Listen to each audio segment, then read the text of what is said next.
Hi my dear street family, ఈరోజు మరో ఆసక్తికరమైన కంటెంట్తో మీ ముందుకు వచ్చాను. కంటెంట్ నేమ్ వచ్చి సాఫ్ట్వేర్ ఉద్యోగము అనేది ఒక అందమైన గాలి బుడగ లాంటిది. అది పగలకుండా ఎలాంటి జాగ్రత్తలు తీసుకోవాలి, ఒకవేళ పగిలినా తట్టుకొని నిలబడడానికి ఎలాంటి ముందు జాగ్రత్తలు తీసుకోవాలి, ఇది మన కంటెంటు. అయితే ఇక్కడ జనరల్గా ప్రతి ఒక్కరూ సాఫ్ట్వేర్ జాబ్ని చాలా గొప్పగా ఊహించుకుంటూ అది పొందడమే తన ధ్యేయం అని నానా తిప్పలు పడి, కొంతమంది అయితే ఫేక్ సర్టిఫికేట్స్ పెట్టి ఫేస్ ఎక్స్పీరియన్స్ పెట్టి మరీ తెచ్చుకుంటారు. అయితే ఈ ఉద్యోగం అనేది తెచ్చుకోవడం వరకు బాగుంటుంది, అసలు కష్టాలు అక్కడ నుండే మొదలవుతాయి. ఆ కష్టాలు ఏమిటో ఇప్పుడు చూద్దాం. నెంబర్ 1, శాలరీ బాగా ఉండడంతో మొదట్లో చూడక డబ్బులు రావడంతో అందరూ చేపట్టే మొట్టమొదటి రాంగ్ స్టెప్ ఏంటంటే తన జాబ్ ఎన్ని రోజులు ఉంటుంది అనే ఆలోచననే పట్టించుకోకుండా అత్యంత విలాసవంతమైన జీవితం గడపడానికి మానసికంగా సిద్ధపడిపోయి స్థాయికి మించి లోన్లు తీసుకొని విలాసవంతమైన కార్లు, ఫర్నిచర్స్, విల్లాస్ ఇవన్నీ తీసుకుంటారు. అన్నీ ఈఎంఐ ఆప్షన్స్లోనే. నెలకి జీతం రావడం ఆలస్యం, రాబందుల్లాగా పీకేస్తారు.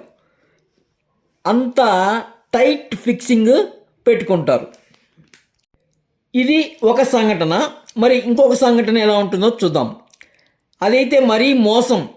వీళ్ళు ఏదో ఒక పెద్ద హీరోల్లాగానో లేదా సెలబ్రిటీస్ లాగానో ఊర్లో ఉన్న ఫ్రెండ్స్కి, పేరెంట్స్కి, రిలేటివ్స్కి వీరందరి దగ్గర హై ఎక్స్పెక్టేషన్స్తో ఉంటారు.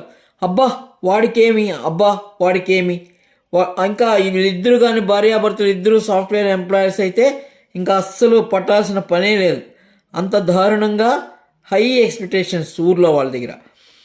సో ఇలా ఉంటుంది. ఇంకొక దారుణమైన విషయం ఏమిటో చెప్పమంటారా?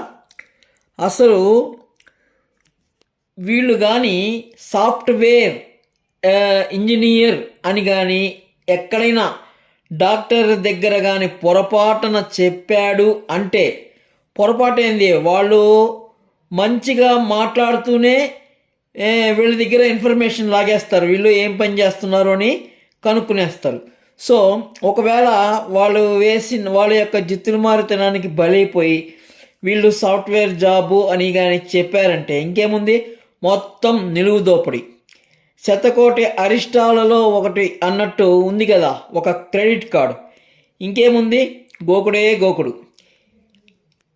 ఈవెన్ హౌస్ రెంట్ ఇచ్చేవాడు కూడా సాఫ్ట్వేర్ అయితేనే ఇస్తారు సిటీలో.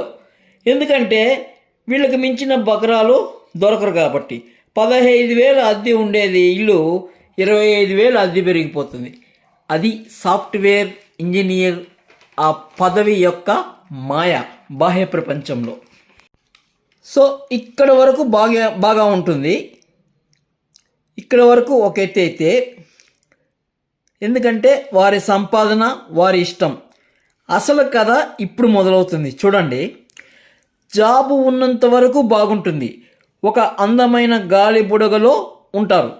ప్రపంచంలో ఎక్కడ ఏ మూలలో ఏ అనర్థం జరిగినా ఫస్ట్ ఎఫెక్ట్ పడేది ఈ సాఫ్ట్వేర్ రంగం పైనే. ఇంకేముంది, ఊచకోత కోసేస్తారు. ఏంటి, వీరి జాబులు 100 మంది ఉద్యోగులుంటే 60 మంది ఇంటికి, 20 మంది బెంచ్కి, మరో 20 మందికి స్ట్రిక్ట్ రూల్స్ అన్నమాట. ఇది జరిగేది. మరి ఇంటికి వెళ్ళి ఒక్కసారిగా మొత్తం జీతం ఆగిపోతే వారి పరిస్థితి ఏంటి? సగం జీతం తీసుకొని బెంచ్పై ఉన్న వారి పరిస్థితి ఏంటి? చూడండి, ఈఎంఐలు ఎక్కడి నుంచి తీసుకొచ్చి కట్టాలి?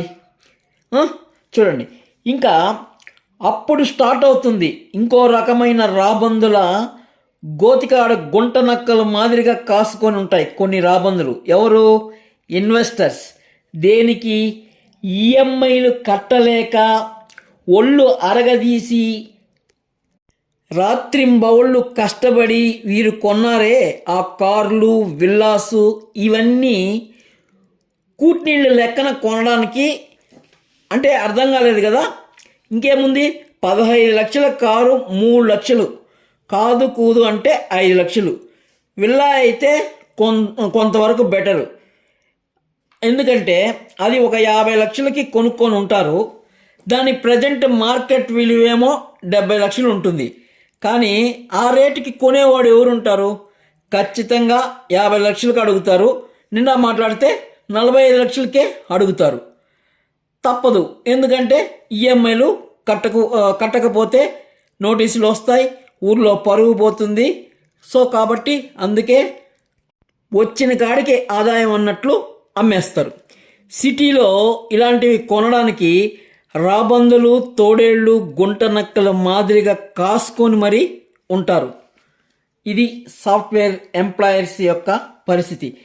వీరి యొక్క దయనీయమైన పరిస్థితి చూసి జాలిపడడం తప్ప ఎవ్వరూ ఏమి చేయలేరు.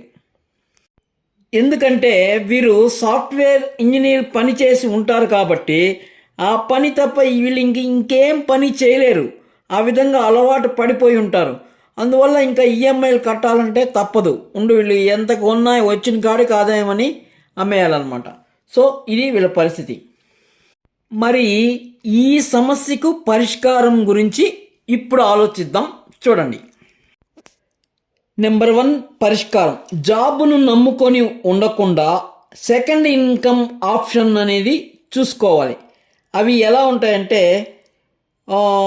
ఇప్పుడు ఓపెన్ ఫుడ్ కోర్ట్స్ కానీ, ఆన్లైన్ మార్కెటింగ్ కానీ, డిజిటల్ మార్కెటింగ్ కానీ, ఎనీ లేటెస్ట్ బిజినెస్. అంటే ఇప్పుడు కొత్త ట్రెండ్, ఇప్పుడు బ్యాటరీస్ వచ్చాయి, ఆ బ్యాటరీకి అంటే బ్యాటరీ ఛార్జింగ్ యూనిట్స్, ఇలాంటివి అవుట్స్కట్స్లో ఏర్పాటు చేసుకోవడం, ఇలాంటిది ఏదో ఒకటి సెకండ్ ఆప్షన్ ఇన్కమ్ సోర్స్ అనేది అంటే సేఫ్ జోన్లో ఒకటి చేసుకోవాలా. ఏది, ఈ విలాసవంతమైన ఇవన్నీ కొని ఈ లోన్లు ఇవంతా పెట్టి అవి కొనే బదులు ఈ జాబ్ అనేది ఎప్పుడు ఉంటుందో ఎప్పుడు ఊడిపోతుందో తెలియదు కాబట్టి ముందు జాగ్రత్తగా సెకండ్ ఇన్కమ్ సోర్స్ అనేది ఒకటి ఏర్పాటు చేసుకోవాలి.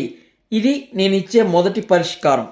ఇక రెండవ పరిష్కారం ఏంటంటే, వీళ్ళు ఈ విల్లాసు ఓపెన్ ప్లాట్స్ కొనేటప్పుడు సింగిల్గా కొనకుండా, అంటే ఒక్కొక్కరే పోయి ఎక్కడ పడితే అక్కడ కొనేయకుండా ఒక 4 లేదా 5 మంది కలిసి సొంతంగా ఎక్కడైనా ఒక ల్యాండ్ తీసుకొని వీళ్ళే లోన్ అప్లై చేసి ఆ లోన్తో ఇల్లు కట్టుకోవడానికి ప్రయత్నిస్తే అప్పుడు వీళ్ళకి ఏమవుతుంది, 50 లక్షలు పెట్టి కొన్న ఇల్లు కేవలం 30 లక్షలకే వచ్చేస్తుంది. ఎందుకంటే మొత్తం వీళ్ళే కదా, వీళ్ళే ల్యాండ్ చూసుకుంటారు, వీళ్ళే అంతా కలిసి ల్యాండ్ కాస్ట్ తగ్గుతుంది, ప్లస్ అందరూ కలిసి చేసుకుంటారు. కాబట్టి మంచిగా వేరే వాడు ఎవడో బిల్డర్కి వచ్చే ఆదాయం అంతా వీళ్ళకి మిగులుతుంది. కాబట్టి ఒక్కొక్క ప్లాటు 30 లక్షలకే వచ్చేస్తుంది.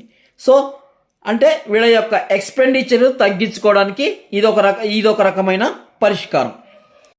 ఇంకా మూడవ పరిష్కారం ఏంటంటే, ఈ లగ్జరీ ఐటమ్స్ అనేటివి కొనే బదులు అవసరానికి తగినట్లు సెకండ్ హ్యాండ్ వాటిపైన ప్రిఫర్ చేయాలి. అంటే ఇప్పుడు కారు అనేది అవసరం, ప్రతి ఒక్కరికి ఆఫీస్కి వెళ్ళడమో లేదో ఏదో ఒకటి అందరూ కారు ఉంటుంది, మెయింటైన్ చేయాలి కాబట్టి అవసరం తీసుకోండి. 15 లక్షలు 30 లక్షలు పెట్టి లగ్జరీస్ కొనే బదులు మీ అవసరానికి తగ్గట్టు, మీ స్తోమతకి తగ్గట్టు సింపుల్గా ఎక్స్పెండిచర్తో ఒక వెహికల్ అనేది కొనుక్కోండి. ఓకే, ఇది థర్డ్. ఇక్కడ ఏమవుతుంది, ఇక్కడ కూడా ఎక్స్పెండిచర్ అనేది రెడ్యూస్ అవుతుంది. నెక్స్ట్ ఫోర్త్ లాస్ట్ వన్ ఏంటంటే, తన చేస్తున్న ఉద్యోగంకు సంబంధించి day by day up to డేట్లో ఉంటే, అంటే ఇప్పుడు ఫర్ ఎగ్జాంపుల్ సాఫ్ట్వేర్ ఏ కోర్స్కి అయితే ఎక్కువ డిమాండ్ ఉంది, ఇప్పుడు సాఫ్ట్వేర్ కంటే ఆర్టిఫిషియల్ ఇంటెలిజెన్సీ వచ్చింది. సో కాబట్టి వీళ్ళు ఏం చేయాలా, అప్ టు డేట్ సాఫ్ట్వేర్ నుంచి ఆర్టిఫిషియల్ ఇంటెలిజెన్సీ పైన అప్ టు డేట్ ఉండాలా. ఎప్పుడైతే వాళ్ళు అలా ఉన్నారో వాళ్ళ యొక్క జాబ్స్ అనేటివి ఆటోమేటిక్గా వస్తాయి. అప్పుడు ఏమవుతుంది, వీళ్ళు ఉద్యోగం పోయినా ఆ 20 మంది బెంచ్లో కానీ లేదా ఇంకొక 20 మంది రెగ్యులర్లో ఉంటారు కదా, వాళ్ళ ప్లేస్ కానీ వీళ్ళకి దొరికే అవకాశం ఉంటుంది. ఎప్పుడు, వీళ్ళు చేస్తున్న ఉద్యోగానికి సంబంధించి day by day up to డేట్లో కానీ ఉంటే వీళ్ళు జాబ్ కంప్లీట్గా ఇంటికి పోకుండా బెంచ్ మీద కానీ లేదా ఆ రెగ్యులర్ బ్యాచ్లో కానీ ఉండే అవకాశం ఉంటుంది. ఇది లాస్ట్ ఆప్షన్, లాస్ట్ పరిష్కారం. సో ఇలాంటి పరిష్కారాలతో కొంతవరకు మీకు జరిగే డ్యామేజ్ని తగ్గించుకోవచ్చు. సో నా వీడియోస్ చూసి కొంతమందైనా జాగ్రత్తగా ఉండి ఈ డ్యామేజ్ని అడ్డుకోవాలని దేవుణ్ణి ప్రార్థిస్తూ, నాకు ప్రతి ఒక్కరూ ఒక లైక్ ఇవ్వాలని ప్రాధేయపడుతూ, మీరు ఖచ్చితంగా లైక్ ఇస్తారని ఆశిస్తూ, రేపు మరో మంచి వీడియోతో మీ ముందుకు వస్తాను. అంతవరకు సెలవు, శుభం.